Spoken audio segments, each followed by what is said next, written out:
आता पहिल्या व्हिडिओमध्ये आपण पूर्ण डायग्राम काढला आहे. आता सेकंड तुम्हाला मी एक्सप्लेन करते. इथून शोल्डर 5.5,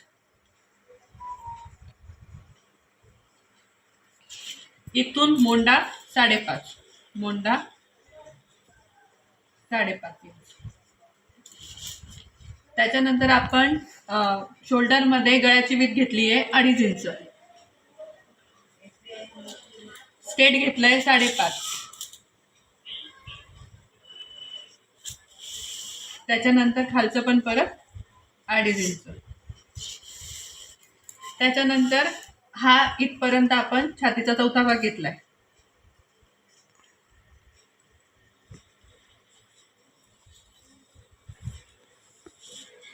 त्याच्यानंतर हे 2 इंच मार्जिन,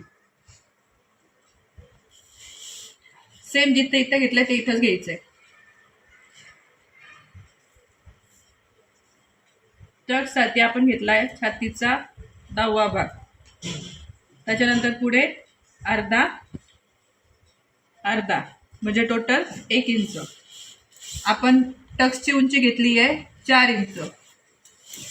टक्स समोरची उंची घेतली आहे 2.5 इंच. इथून वरती 3 इंच.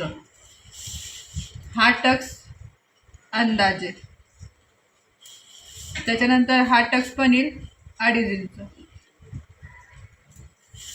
मोंडा घेतलाय आपण 1.5 आणि 1.5 इंच. या प्रकारे आपलं फर्स्ट पॅटर्न रेडी झालंय.